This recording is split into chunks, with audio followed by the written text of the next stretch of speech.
Hello, listeners, and welcome to the Downright Upright Show, the place to go to hear out loud and proud what Minnesotans are thinking. And I am your host, Philip Anthony. I am very excited that you've chosen to join us today, and I'm hoping you are all doing fantabulous. By the way, fantabulous is my word. Fantastic and fabulous mixed together. So my listeners hear that all the time at the beginning. You're doing fantabulous, aren't you, Liz? I am always, especially since I'm here with you. Oh, well, thank you. My special guest today is Representative Liz Reyer, who currently represents District 51B, as in Bravo, and due to redistricting, is currently running for representative for District 52A, Alpha. So I'd like to welcome Representative Reyer to the Downright Upright Show. May I call you Liz today? Please do. Please do. Great. So before I start with the interview, I want to thank you so much. I know that you're in the heat of a campaign right now, and it's crazy, and you're out there leaf dropping and door knocking and all this stuff. So thank you for spending your precious time with us on the Downright Upright Show. Yeah, thank you for the invitation. I'm glad to be here. We want your voice out there. That's why we invited you here. Would you like to tell our listeners a little bit about your background, like where you were born, raised, and went to school and all that fun stuff? Sure. Well, I'm Minnesota born and raised. I was born on the east side of the Twin Cities, just 3 doors outside of St. Paul in Maplewood.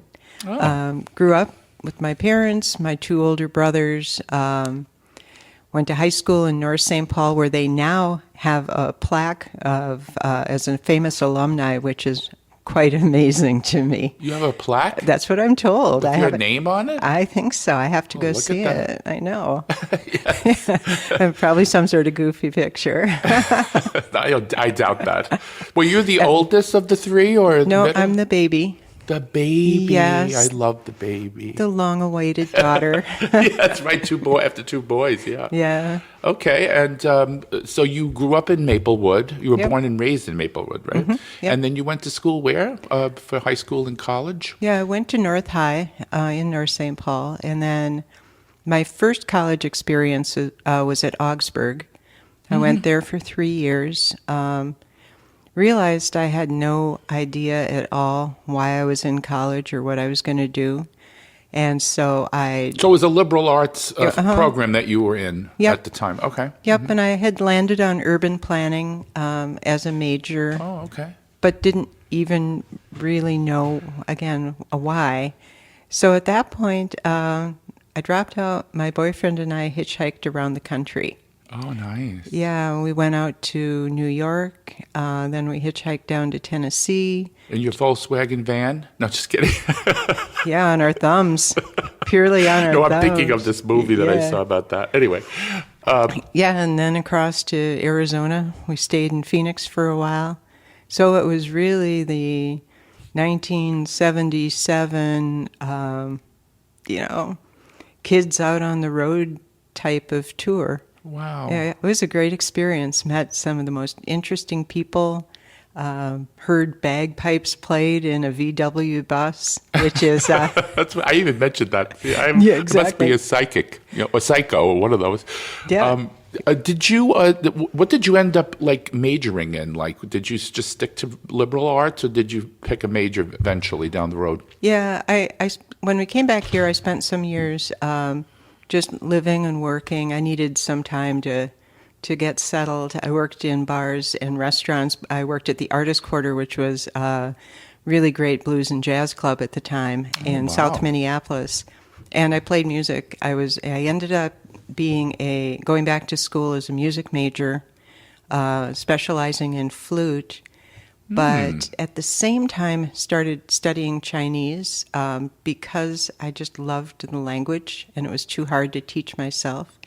And I ended up with a bachelor's degree in Chinese, and then went to Ohio State as a graduate student in political science. Wow, amazing. The thing I heard about Chinese, and I'm coming from I know nothing kind of thing, is that you can say the word, 2 different words, but the way the pitch is that, am I right? Mm-hmm. That you can change the whole. Can you explain, really quickly explain what that is? Because I always found that fascinating. Yeah, Mandarin is a tonal language. It has 4 tones in neutral. So if you say ma, ma, ma, ma, they all mean different things, Isn't that crazy? ranging from mother to horse. So they're very different. And to me, that's been one of the most challenging parts, is to have that become part of the word and not something that's separate. Right. Cantonese, I think, has 11 different tones. No way. I think that's true. 11? It's something like that, 9 or 11. Oh my goodness. I have not ventured into that, but I still study Chinese. I take a Chinese class, conversational class every week. That is amazing. Have you ever been to mainland China? No, not yet. Oh, well, that should be on your bucket list, because Yeah. then you could really practice. Well, right when I was about to consider that kind of thing, my first child came along. So I was a single mom, a graduate student. It really wasn't in the cards to go to China at that point. And it's never quite lined up yet, but there's still time. Yeah, children, when you have kids, that's the dedication, is just the children. Now that you're running for office, so that's going to be hard to just leave, So yeah, well, maybe when you're in your gray old days, and like, what do they call it? The best part of your life, they say retirement, right? You can go, Yeah. and see the Great Wall and all that fun stuff. I would love to see that myself. Was there a particular incident in your life, like, that prompted you to seek public office? In other words, did something creep into your mind to say, gee, I want to do this? Or was it somebody motivated you? Or, I don't know, explain to the listeners what planted the seed for you to become a politician, or I like to call it a public servant. It's better than a politician, has that negativity, so I don't like to use that word anymore. Yeah, it was really incremental. I first got involved in a campaign in 2006, and I was co-chair for Sandra Mason in her first run for State House. Oh. And she won, and I continued working on campaigns over the years as life permitted and schedules permitted. At one point, Sandy was, I think, facing some health issues. I don't recall the details, but she asked me if I would be available if there was a sudden special election. So, and that was back in maybe '09. So my husband and I had the conversation at that point about, is this something that we would commit to as a family? That didn't come to pass, but in 2017, after the election where, the 2016 election, I was looking at what I could do, and I formed a campaign committee at that point to run for House. Having heard that Sandy was going to retire, she decided not to, and so I spent the next couple of years working on other people's campaigns and recognizing that terrible outcome in the election had come from the structural racism that just pervades our society, and a backlash against President Obama. I worked on campaigns for women of color primarily, and some went through, some won, some didn't. But that's how I had been involved in campaigns for quite a few years. Then when Lori Helverson decided to retire as representative in the House and run for county commissioner, that's when I was approached very specifically to run for her seat, which would be open.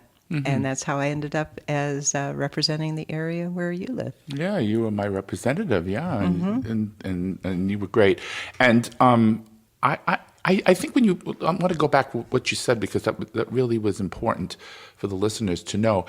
This othering thing, when the Republicans other people, like using these scare tactics, do you think that's what's causing this Trumpism to bubble up and, pervade society? Because I don't remember anything really quite as awful. I mean, there always was racism. I'm not going to say that, but I mean, why is it bubbling up now? That's, I guess, what I'm. In your opinion, do you? Yeah, I mean, I think that he has given permission to Right. the people who feel that way and think that way to be much more candid and outspoken and proud of their thoughts and their hate, and feel free to express it against the people who they want to other. Yeah, yeah. I've also, though, have talked to enough people who are affected more directly, and because of my privilege as a white woman, I haven't, I didn't know how bad it was. But when I've had conversations with people of color, I've really become aware that it's a form of privilege to not realize how bad it was before. Yeah, I agree with you. And we have to listen to people. Listen to people of color. They're not just saying these things because they're trying to cause problems. They literally feel threatened. They feel that they're not being treated properly. They don't feel like they have a voice. And we have to listen. I think listening is a skill that we're missing out on as well. In politics, getting too, there's always going to be Republicans and there's always going to be Democrats. So the only way to get things done is to listen to each other. And I don't think that's happening very much right now. And Yeah, just one comment about that is that it's a nuance, but I would say it's not that they feel that they're threatened. They are threatened. They aren't right. They're listened to. expressing Right, that they're but threatened. Yes, yeah, and we have and- to listen to that Right. and address it, and not just Yeah. let it go in one ear and out the other. So that's my big point. Yes, Yeah. I agree. I'm sorry, I should have specified that Yeah. better. But yes, and a lot of people in certain communities don't listen to that. They think that what about white people? It's always that whataboutism. And it's that burns my what. I mean, I just Well- don't get that. Why you would address? I mean, you didn't go through what they have gone through historically and up to the present time. So how can you say that you're being discriminated against in any way? I mean, it's craziness. Anyway, so let's go to redistricting, your favorite topic. How has redistricting affected you personally, and why is it that I am currently your constituent, but I won't be after this election, which makes me sad. But I love Ruth too, and I love both of you, and you both do a bang-up job. So, but why is it that this is happening? Can you explain the whole in a short kind of way what's going on? Yeah, it all comes down to the census. Every 10 years, we do a federal census. We find out how many people now live in a certain area, and then we readjust our political boundaries to reflect that so that representation remains even.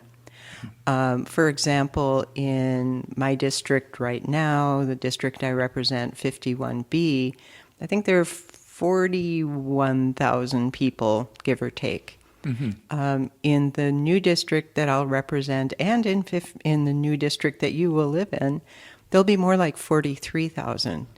Now, that growth didn't happen evenly everywhere. And so we get redistricted, the lines get redrawn to reflect the shifts in population. And so that's the short version of why we have redistricting. It's a cause and effect. It's the next step after we do the census.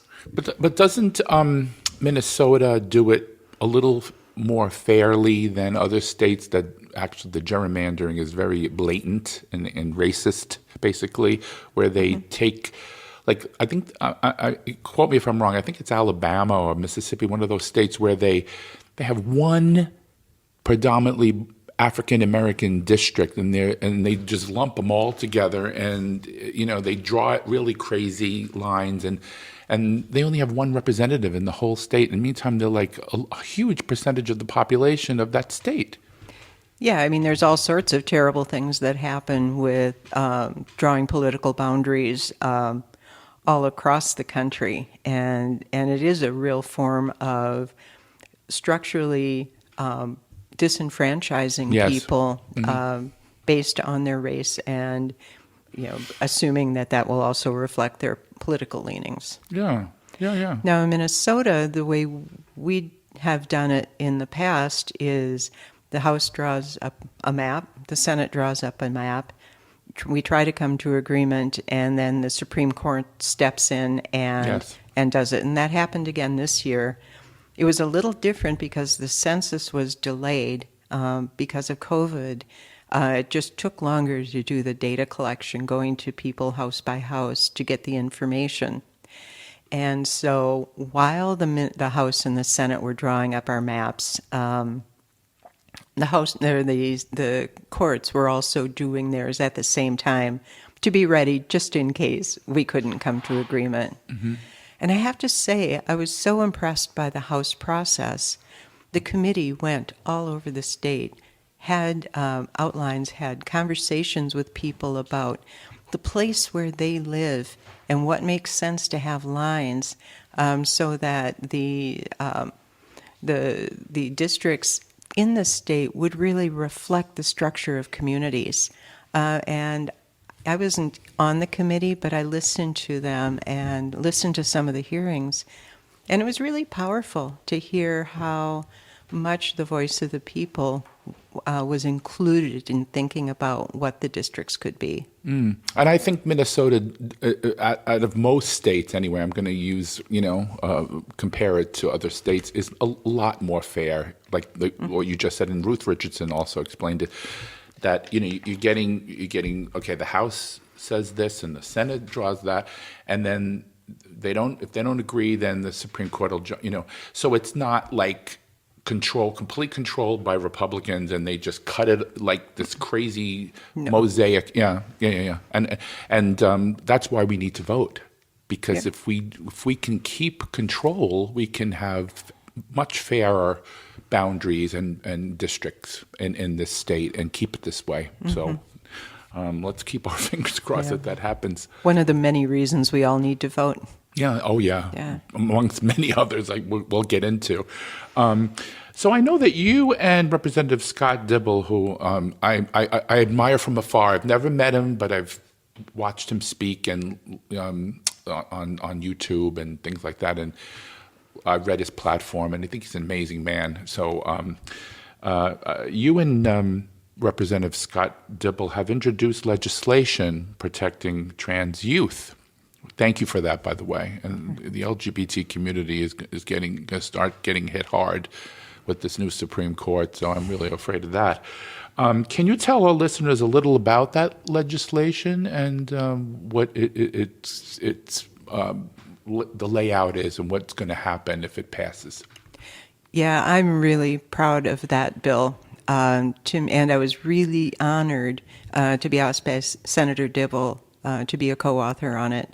There were a small group of us who were considering it, and I knew that I wanted to carry that on behalf of the trans youth who are just being so mistreated in our country and threatened in such a existential way, just based on who they are as humans. Mm-hmm. So what the bill does is establish that Minnesota will be a state where if kids and their families or caregivers come to Minnesota for gender-affirming care, Minnesota will not extradite, Minnesota will not prosecute, Minnesota will be a refuge state for them. Mm-hmm. In every sense. It's modeled after legislation in California, and we are part of a movement, I want to say about 12.5 states maybe, mm-hmm. have followed this model so that we have some consistency as well. But what's going to happen if the Republicans hold the Senate? Like, this is dead in the water, right? Yeah. We could pass it in the House, and it has symbolic value. Right. And it sends a message, but it doesn't have force of law. Right. And like so many progressive pieces of legislation, they're not even getting heard in the Senate. Mm. The committees are, the party that's in the majority controls the committees. Yeah, that's right. And, Just like the federal Senate, the same thing, yeah. yeah, and the state house for that matter. Oh boy. Well, again, that's another reason to go out and vote. See, we're enumerating the reasons, and then that's important. Yeah. I know you are a huge advocate, I almost said it like Bernie Sanders, a huge, very huge, a huge advocate for women's reproductive health. Yep. One of the biggest. As a member of the Reproductive Freedom Caucus, how important is it to preserve women's access to abortion care in our state? Abortion care is health care, and health care is a human right. And so it comes down to it. To me, it's a fundamental, basic right that all people should have the ability to determine for themselves what happens with their body. Yeah. And it's as simple as that. And to have government interference with that, setting limits, even the limits that we have in Minnesota, is absolutely inappropriate and sets up, we've seen the ripple effect already in states where an abortion ban has been put through after the Dobbs decision. We see women who need treatment for rheumatoid arthritis, for example, who can't take their medicine, can't receive their medicine because they might be pregnant, and that medicine is also used as part of a medical abortion. And so women's full spectrum of health care is being influenced by the fact that they might be a person who may be reproducing. It's so outrageous. Yeah, and I think to inject this into what you're saying, and you could agree or disagree. I think down the road we're going to find out that a lot of doctors, OBGYN, gynecologists, are going to leave the states that they can't feel free to practice. If their hands are tied, why, and they're going to get sued if they do something, why would they want to stay in that state? Do you agree with that? I see that coming down the road. I do too, and they're not even just going to get sued; they're going to get imprisoned if you believe some. You're absolutely right. 3 to 6 years for an abortion. I love when you put it into perspective because I'm always thinking on the bright side. Oh, they'll just get sued. Oh, now they're going to go to jail. So like this is worse. Yeah. I mean, why? The only reason I can imagine that you would want to stay is to have some solidarity with the people you can't treat, or also because it's your home. So you're being driven from your home and from doing the work that, to me, for most doctors is a calling, and you're having your ability to practice at the level where you can be saving lives, you can be helping people flourish, you can be giving them the service that they want and they're entitled to ask for. Yeah, absolutely. And during COVID, I remember how certain people, which will remain nameless, were demonizing the healthcare community, the nurses, the doctors, the paramedics, and a lot of them were being spat at, people throwing rocks at them, and we need these people. These are the people that take care of us when we're sick. I don't understand this whole demonization of doctors and nurses, and it's so disturbing to me. What do you feel the same way, or can you elaborate on my feelings? I mean, it's crazy to me. I share the emotion, absolutely, and I have just watched it, and you see, at first they were the heroes, and we couldn't, people were banging pans in the street in appreciation. But then they became the people who were saying COVID is real, and they were wearing masks, and they were doing things that flew in the face of the anti-science crowd, and then they became the enemy, because there's so much of creating an enemy in our society. You referred to the othering early on, And it's all the way, the enemy image. There's a book to that name that's been out since maybe the 70s or 80s. But in order to attack, in order to demean people, you have to create an enemy. And that's what I see happening in our society. And I will say I talk to people on both sides from right to left, and I hear a lot more enemying happening coming from my colleagues on the right. And aren't there sick people on the right? I mean, that look to doctors and nurses, and I mean, it doesn't make sense. It shouldn't be political, in my opinion. This is medical. I mean, people are doctors are taking a Hippocratic oath to take care of people, and they're doing the best they can. And then to go off on a tangerine a little bit here, tangerine, That's cute. yeah, it's cute, yeah. The man, I won't even say his name. I know. That's running for governor, who is a doctor, if I'm not mistaken. He is just awful. He's against vaccinations and denying this and that, and saying my last interview with Mike Sapina, he brought this up to me. I didn't even know about this. That he's saying the kids are identifying as cats, and they need litter boxes, and they're going to the bathroom in the classroom in a litter. I mean, this is a doctor that's running for governor. I mean, am I crazy? What is going on? Well, and that whole thing about perpetuating the furry myth of children pretending or thinking they're cats, identifying as cats. There's a couple things there. One, it's been thoroughly debunked. Two, it has nothing to do with him being a doctor. Any serious human would not perpetuate that. And three, it's an attack on people, the LGBTQ community, the trans community, of saying that we're people who are not serious, and our Making a joke out of it. identity is just like saying you think you're a cat. Give me a break. Exactly. I mean, I don't know one trans person that thinks they're a cat. I mean, it's so demeaning to me. As a gay man, I could look at, I mean, when this is a medical issue too. I mean, if when people are have they look at themselves and they don't see what their body represents. It's an issue that should be taken up very seriously.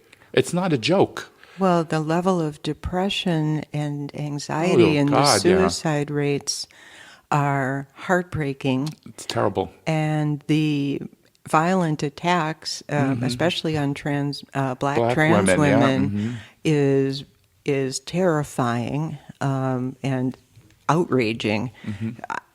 To me, if I could do anything single-handedly, somehow I would lift that wall of hate.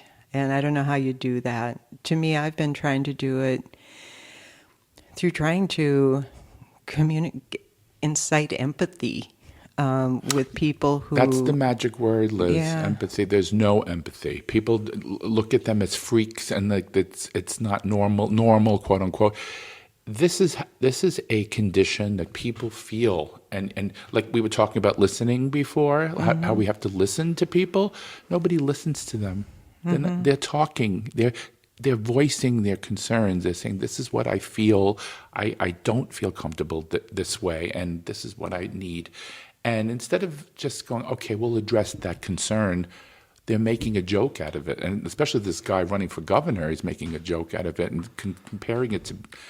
Which is not, like you said, it's not even happening. Nobody thinks they're a cat, and there's no litter boxes in schools, and it's just. When I heard that, when Mike Sapina was telling me about that, I thought he was joking at first because he's a fun guy, and he likes to joke around. And then I looked at him, and he was serious as a heart attack, and I was like, "You're serious?"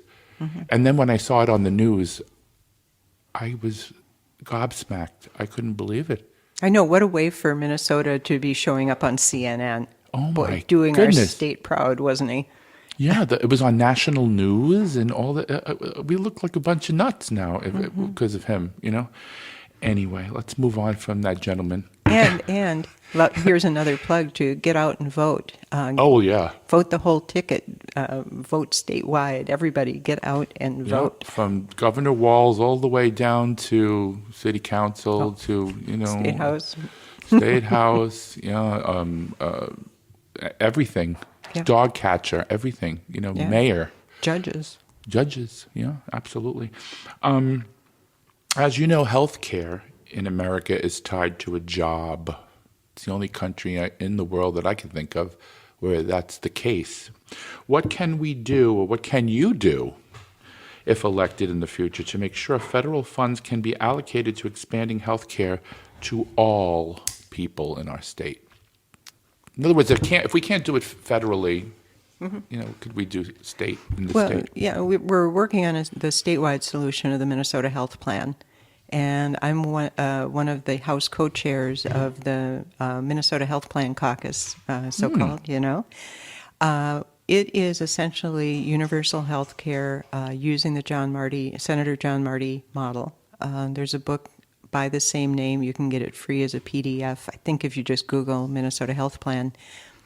And as any piece of legislation is, it would change and evolve as we go forward. But the vision of it, which I think needs to remain intact, is that all services are available to all people that aren't purely optional, like cosmetic, for non-reconstructive purposes. So, there's some, like a common sense exception, but reproductive care, all sexual health care, mental health care, hearing, vision, dental, the whole body, the whole mind, all of it would be covered in a way that stops the bankrupting.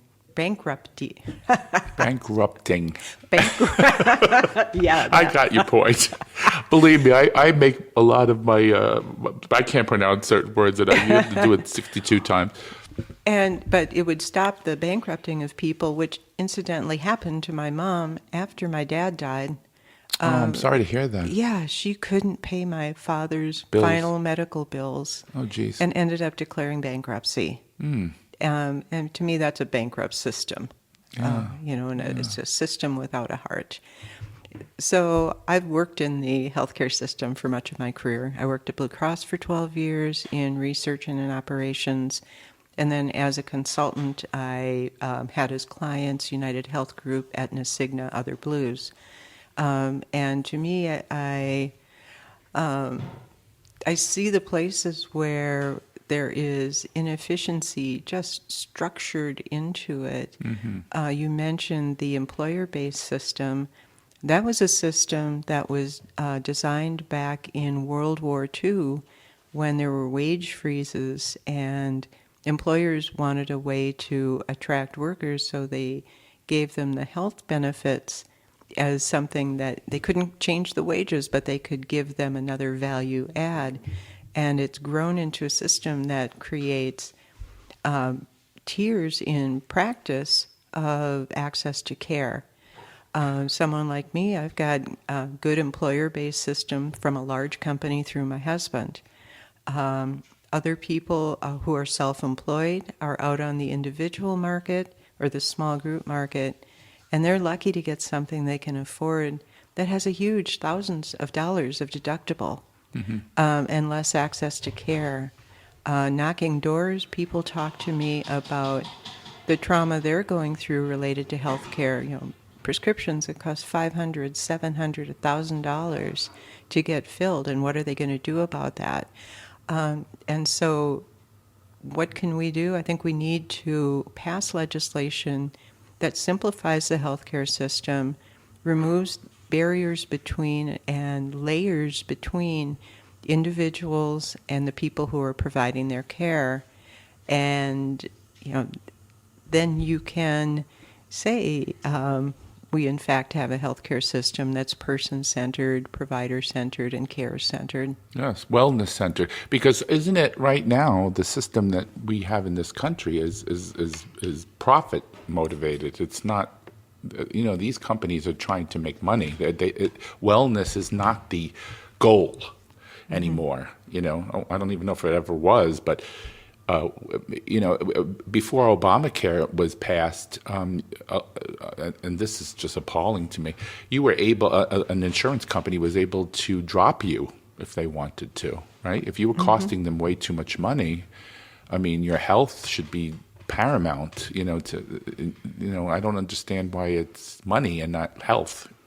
Right, and the whole concept of pre-existing conditions. Yes, that too, yeah. Yeah, is like, okay, you had something happen once, you're no longer eligible for coverage for that, or it was up to the insurance company to decide what kind of coverage you could have. Yes. And thank God for Obamacare, because there's a lot of people that are alive today because of it. If you think about that. Yeah. And that was just a drop in the bucket. We need health care, widespread health care for everyone. But this was a first good step, because people were being, like I said, being dropped. If you had a non-curable disease or you needed palliative care or whatever, oh no, this is going to cost way too much money at this point. We'll just drop you. And this was a wonderful thing that saved many, many, many lives. And the thing with the 26, you had to be 26 years old to stay on your parents. I mean, this kept kids in school. It was huge. Yeah. Well, thank you for that legislation. I hope it goes through, and we have to get the Senate though. We do have to get the Senate. And one of the things we're doing with that legislation is a series of forums around the state. We had one in Rochester already. We're going up to North Metro this coming Saturday to do a forum with 4 different members of the community, the business community, Rose Roach from the Minnesota Nurses Association, a couple other people who are all coming together and talking about the need for the Minnesota Health Plan and for universal coverage. And there'll be myself and a fellow co-chair from the Senate, Senator Jen McEwen will be there, all just building awareness and sharing information and hearing other people's stories about their experience with our current healthcare system, because you really need to know from all the different perspectives what works, what doesn't, in order to have a good solution. Absolutely, yeah. And again, thank you for this. This is something I'm hoping. This is one of my number one concerns is healthcare. If you're elected to represent District 52A, is that right? 52, I get confused. This November, what are some other top issues that you would like to see take priority? So this is like an open forum now for you to tell the listeners what other things you have on your bucket list and in the pipeline to improve the lives of Minnesotans. One of my top priorities is taking on the climate crisis. We need to be making different choices about where we get our energy, how we use our energy, how we prevent energy from being wasted between when it's generated and the end of its cycle. What I mean by that is I was lucky enough to be chosen to go to a seminar in Germany. It's an annual event with legislators, energy, utilities, regulators, and entrepreneurs under the auspices of the U of M. And it's sponsored by the German government to share information and learning and to all be able to better manage energy. And one of the things that we found is like about half of the energy that's generated doesn't get used, maybe like 56%.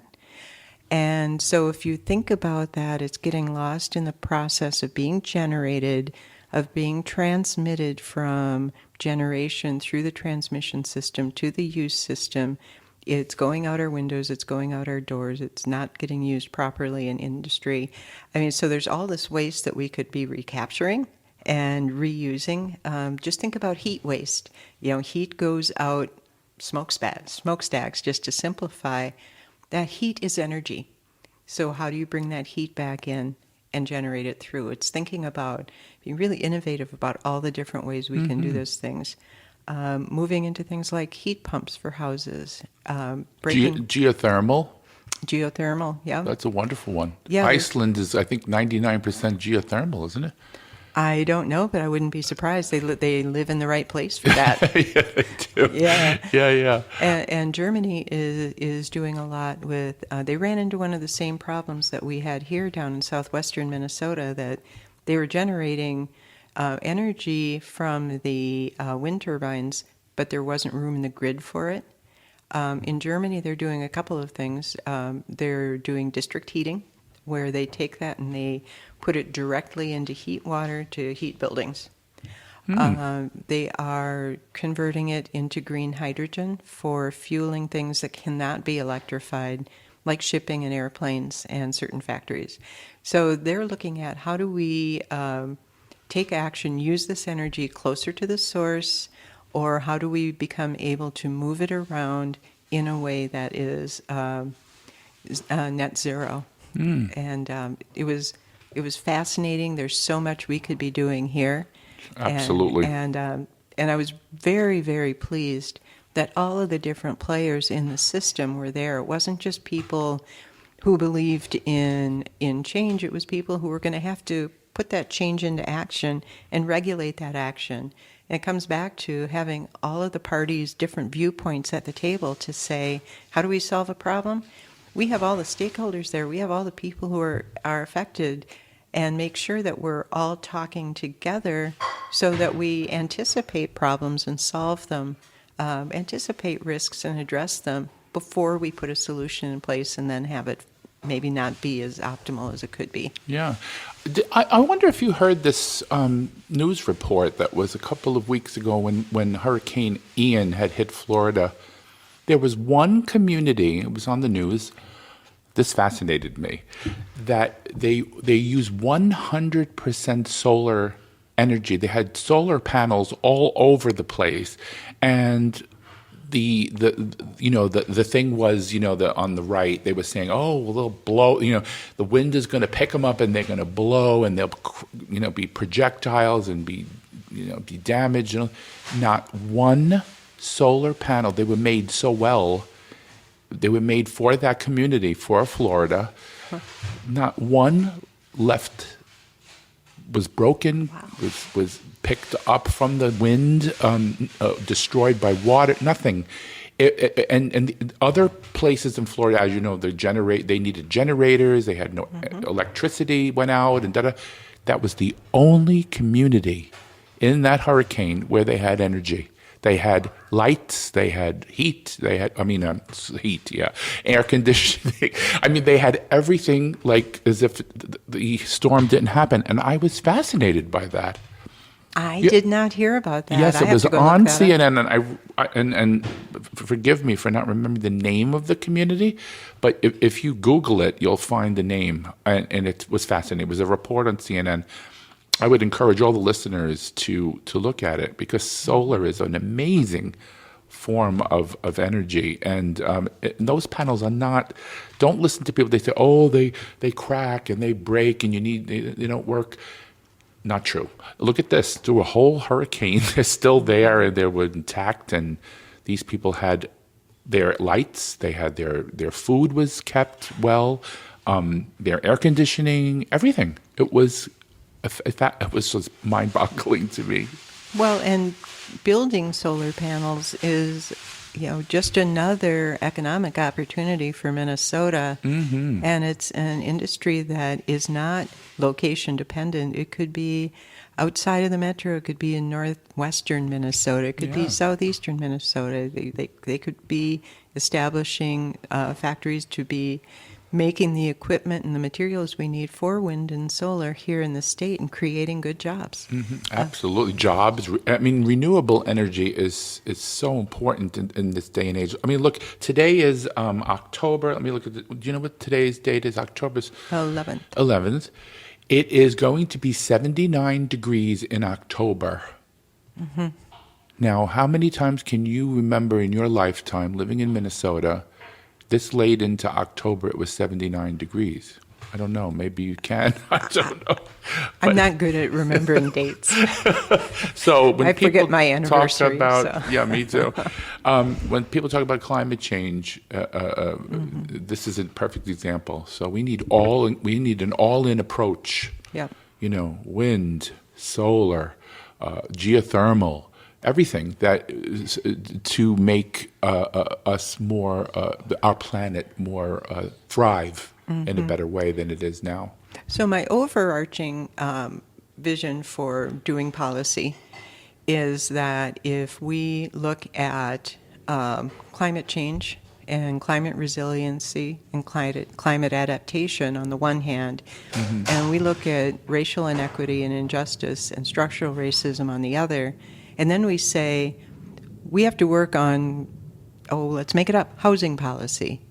If we're thinking about how do we address disparities and how do we build this housing or remodel this housing in a way that's climate centric, we're going to have much better housing policies than if it hadn't occurred to us to think about those things. Yes. So that's my overarching approach to policy making, whether it's housing, I'm on that committee, and that's another huge need that we have is affordable housing, and people just simply don't have enough places to live and that they can afford. In Dakota County, we have so many people who are rent burdened, paying 30, 40, 50% of their rent, their income for rent. So how do we bring those lenses together and do policy that ticks a bunch of boxes in terms of making improvements? And that's how I legislate. Yeah, well, that's awesome. Thank you for that. Well, now we've come to the part of the show I like to call the shift, where I shift the questioning away from your job as a representative for the state and into your opinion of national current events. How's that sound? Sounds fun. So this is something where you have input, you can make a difference, and now this is something that is more out of your hands, but that you think that you can give advice or your opinion to making things better for our country now. So as you know, many states are making it much more difficult for certain Americans to exercise their franchise, their right to vote. If you were able, what could Congress do? In other words, if you were in Congress and you were able, what could they do to ensure equal access of all Americans to the ballot box? What would be some things you would bring forward? Well, I know there has been legislation offered and not passed that would codify election rights, and I would certainly move forward with that. And to me, it needs to allow people to, we need more flexibility on when and how people can vote. I'm seeing the erosion in terms of closing polling stations in communities that have a higher percent of population of color, for example. People, that needs to stop. Enabling mail-in voting, early voting, taking out the barriers that make it difficult or inconvenient, not requiring ID, which can be a barrier for the elderly, for students, for people of color, low-income people, new citizens. I mean, there are so many different people who can have a barrier to getting the kind of ID, and it creates a scarcity mentality around being able to vote when every one of us should want every eligible person to be able to vote. In Minnesota, people can't vote if they're on parole or probation after having served time for a felony. And Minnesota has one of the longest probation and parole periods in the country. And so we're disenfranchising people much beyond their time as a felon. And some states don't take the right to vote away from people even when they're incarcerated. So even if they paid their dues already, they're still ineligible. That's another Correct. word I can't pronounce.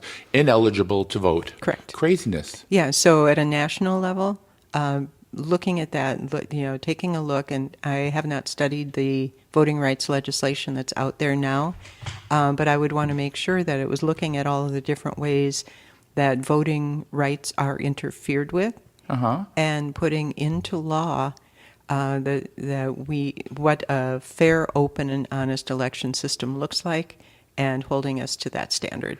Now, some people have said, I don't know what your opinion is to this, you can address it, that the government should mail out to all people eligible voters, so that, in other words, people that have a social security number and that, they've been naturalized or whatever, send them a card in the mail. They don't have to go pick it up. It's mailed to your door, and that would be your proof that you can vote.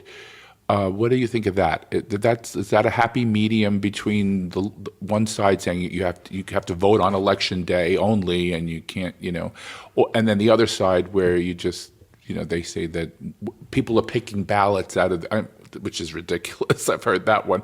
Oh, there were people mailed 3 ballots and they were mailed 3 times. Voted 3 times. To me, I don't know how that's possible, because I know I only get one, and you fill out your name, you have your your card and the whole deal, and your driver's license number and everything. So what do you think about that middle ground to it?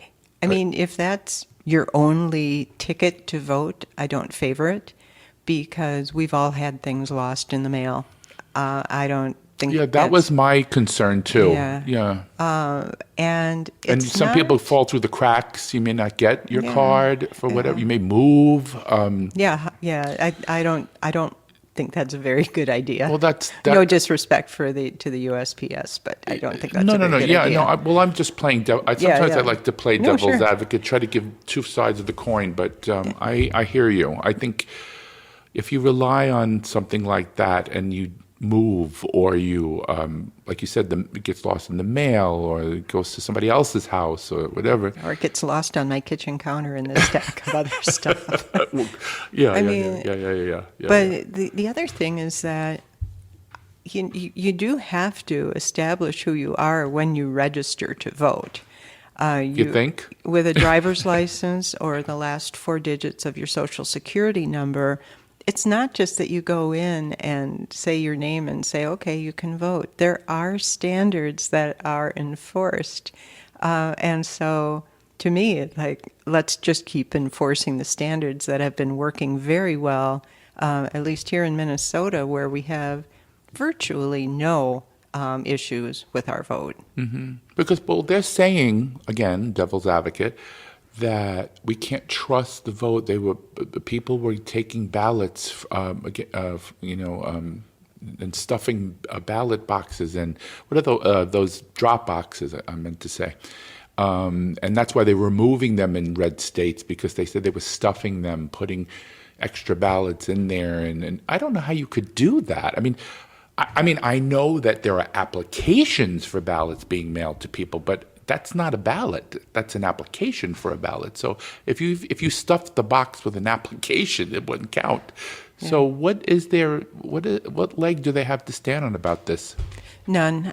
Thank you. Those things have been debunked. The examples that people have raised have either had absolutely no objective information provided, or have, again, been debunked and shown as no, that didn't actually happen, but the misinformation keeps getting repeated. It's dangerous. And the 60% of a particular party, of the constituents of that party, that actually believe the election was rigged. They think that it wasn't fair. Of course they do, because that's what they keep being told. And it becomes this echo chamber. It's it wasn't fair, it wasn't fair, it wasn't fair. And the voter says, I don't know if I can believe it was fair. And then the spokespeople or the politicians say, see, people are saying they don't think it's fair. It's you were feeding that to them. Of course they're saying that. Yes. And my next question actually segues into this. On a prior show, I asked Representative Ruth Richardson about the preservation of democracy. And now I'd like to ask you about the very same question. What can be done to restore faith in our institutions as opposed to spreading misinformation that the election was stolen? Is there anything that can be done, or are these people it's just there and it was a seed planted by you know who, Voldemort. I keep using that term because the name we shall not mention. And are you a Harry Potter fan? I am. Very good. Yeah, Ravenclaw. Okay, I love Harry Potter. It's great. No, but this is something that, I mean, first of all, what evidence? I mean, you haven't. I mean, you appointed all these judges, okay, and they all looked at you like you had three heads. This is not happening. There was no cheating going on. Even Barr, Attorney General Barr, who was like his personal attorney, even said, no, now you're crossing a line here. This is not happening. And he still, to this very day, the day of this taping of the show, he still has been going out on the campaign trail, helping his, surrogates get elected so that he could, when he runs, they could pick the electors they want and let him be president. He's still saying the election was stolen. And we have election deniers in Minnesota representing us in the U.S. House of Representatives. We have candidates. The Republican Secretary of State candidate, Kim Crockett, is an election denier. Yeah, I saw her on TV talking about that, yeah. And so how do we do it? I think by continuing to organize and to make sure that believing and propagating this lie is a ticket to lose your election, to lose your platform, to be marginalized. And I think if I worry about having it amplify because more people who are spreading that are getting elected. Yeah. But the answer is, organize, go out, work on this election. We've got 4 weeks left. I don't know how long after when this actually airs. It'll be before the election. Yeah, go out, get out the vote phone calls, get out the vote door knock, write postcards. Get out the vote work is actually really fun for people who might be nervous about phone calls or door knocking, because you're not trying to persuade anyone. You're just going to people who have already stated a preference and saying, remember to vote. What's your plan to vote? And people are really quite happy and glad to see you. So that's my plug for getting out and helping. Absolutely. And I heard something recently that I never thought of. And I want maybe your feedback from this. Lawn signs are actually helping get the vote out. I've had people say, they were sitting on their porch or in their yard and they had a lawn sign out there. Oh, who's that? Oh, I'm voting for them. And they believe in A, B, C, D, E. Mm-hmm. And the person goes, oh, okay, can I write that name down? And then just from looking at that, and if you see a lot of your neighbors, interested in the same candidate, you start thinking maybe this is the person I should be voting for. Mm-hmm. What do you think? Is that something that the reason you think behind lawn signs being important? Because before people didn't really think they were important. Yeah, I mean the truism is lawn signs don't vote, but I do think there's a role for name recognition. Oh yeah, because you get to the ballot and you haven't heard of any of the names, it's going to be pretty arbitrary. So just getting your name onto people's consciousness is useful. I mean, marketing people spend their careers doing that in consumer packaged goods. So, But my point was that if this one person said that to this individual, what about people driving by and going, there's a name there, I'm going to look that up? It has happened. I've heard people have said to me when I've called them or door knocked, yeah, I saw your name and I looked you up and yeah, I agree with what you said. Yeah, yep, absolutely. I have literally had that happen. Yes, even if it's one vote, think about it. Mm-hmm. Some of these elections, what are they, like 10 votes sometimes they come down to? I mean, especially in these smaller elections like state rep or state senator, or even city council members, judges, they come down to like sometimes two-digit numbers, right? Well, Al Franken's win did too. How that many first votes one. was his? I don't remember. Couple of hundred, I want to say. Yeah, but that was Yeah. but that's a The state. That that's was a statewide yeah, election, that's which a is statewide crazy. Yeah, when you election. think about it. Okay, so President Biden gets blamed for inflation when the fact is that the entire world has felt the effects of the supply chain problems due to COVID and the fact that the former president placed tariffs on all goods imported from China, which in turn raised the prices of those goods. Meanwhile, President Biden signed a bill capping the prices of certain prescription drugs, helped students with their loans, created blue-collar infrastructure jobs, passed the chip bill so these items can be made here in America, and many other bills that help ordinary people.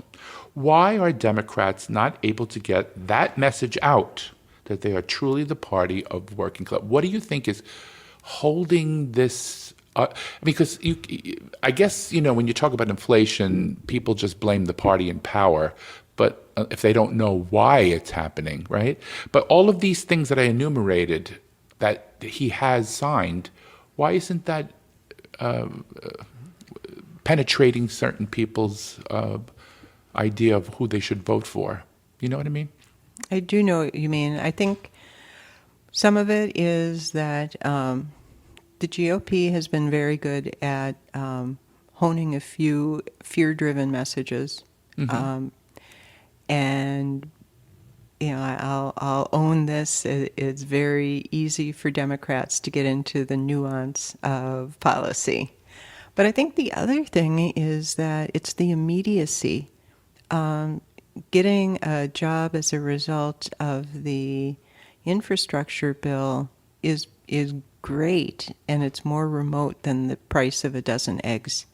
And so people are feeling the immediate pain and ask to trust in longer-term benefit. And, I think that could be a piece of it. Yes. I've also had people just flat out reject the idea that the war and aggression in Ukraine has anything to do with gas prices, and more recently that the OPEC decision to cut production will have anything to do with it. It's like, yeah, all these if things. these things really do affect it. And Yeah, then, but we're educated voters. We understand those things. But just the fact, if somebody who doesn't pay attention to the news goes to the grocery store and looks at the price of a container of milk or eggs, and they're like, "Oh my God, it's President Biden." Now, if you were a smart voter, this is what I'm going to address. If anybody out there is not a Democrat and you want me to ask, I want to ask you this question. What is the Republican response to that? What are they going to do to change that trajectory of the prices? Because remember, we live in a capitalistic country. The president cannot call up, the egg company and say, you need to lower the price. Otherwise, we're going to, they can't do that. So what is the Republican response to inflation? They haven't said anything, have they? they're going to take your guns. Oh, is that it? Okay. Distraction. Oh, and the litter boxes in the schools. Seriously, it's distraction. Yeah, you know what? It's an echo chamber that Immigrants. Immigrants. Yeah, one person says litter boxes, and it goes to the next person, and the next person hears that, And then all of a sudden, you're not talking about the price of eggs anymore. exactly. See, you got it. You're not talking about, but they're not going to address that issue. I have yet to hear one Republican say what they would do differently. But remember in Washington, when they had the House, the Senate, and the presidency, they couldn't come up with a replacement to the Affordable Care Act. They couldn't even take it out of law. And they don't have any answers. Yeah. All they want to do is obstruct. I think that's their main mission, if you ask me. But that's my opinion. And I have to say, I've been talking to people about this on the campaign trail, is that I would really, sincerely like to have a second party that was a party of ideas, that was driven by values, had alternatives in mind, because then we could put the problem in the middle of the table, and all of those different perspectives would give us a better outcome. And I've been really disappointed in the extent to which we do not have that right now, at least not in the Minnesota House, House and Senate. Well, my next question, this one's important as well. I'm sure you agree that the Republicans are a noun and a verb in the border. That's all you hear. If you listen to Fox News, that's all you hear. The border, the border, the border. What can Democrats do to shut down this fake narrative that the border is completely wide open when the law all over the world says anyone in danger in their home country has the right to seek asylum at the border? At the port of entry of that country, whatever country they wish to seek asylum at. So don't they understand that we have asylum laws? Now Trump was able to, I said his name. Trump was able to keep people back because of COVID, and that's the only thing he had that he could do because he couldn't change asylum laws. What's your opinion about this? I don't think people who are saying border, border, border are concerned about the legal niceties of asylum law, because it doesn't, if you go to, well, of course they're legitimate, and having this many people is a logistical problem, which undoubtedly it is. But they're very busy propagating hate and fear. And so it's an excellent tool. I'm talking about fentanyl. Fentanyl is coming on airplanes and boats. It's not. I mean, if it comes through the border, it's coming at a very small amount. And on top of that, we have. I'm sure you know this, that the wall does not prevent fentanyl from coming here. There are things called tunnels, and airplanes, there was helicopters, boats. Yeah. I mean, people are so ridiculous when they think that the wall is going to be the be-all and end-all of fentanyl in this country. I mean, it's crazy. Well, and there was a report that, I don't remember, a vast amount of illegal drugs was stopped at the border, and they were outraged. The right was outraged about it. It's like, wait, what? It worked. They were outraged? They were, yeah, because the drugs were coming to the border, and they were like, it was like, no, you missed the lead there. They got caught. They got stopped. Yeah. So, I mean, the other thing I would say about that is that it brings us back to our earlier topic of racism, because the immigrant line is very much directed up against black and brown people. And you don't hear it so much about immigrants who would be coming from Eastern Europe. Maybe we'd have Ukrainians come. That's not a problem, no. Right. But even Trump said it. He said, "Why don't we get more immigrants from Norway and Sweden?" Because I mean, he says what he feels out loud sometimes. When he was talking about the Mexicans, they're bringing drugs, bringing crime, and some of them are good people too. Anyway, unfortunately, Liz, we have come to the end of the show. Did you enjoy it? It's been great. Yeah, it's been fun, right? Was anything you wanted to say before we close out? Because it's kind of an abrupt ending. I just looked at the time. I'm like, oop, we're running long here. Please vote. Please help get good people elected.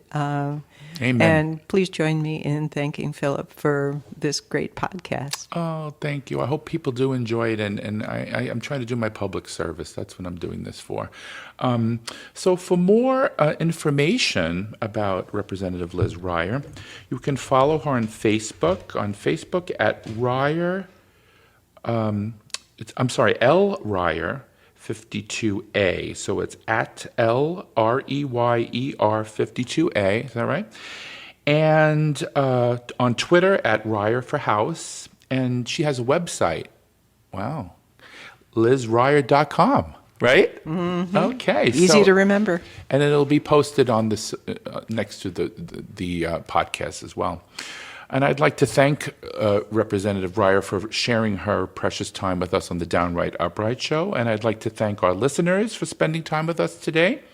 And please stay tuned for more episodes on the Downright Upright Show in the future. And this is your host, Philip Anthony, saying ciao for now.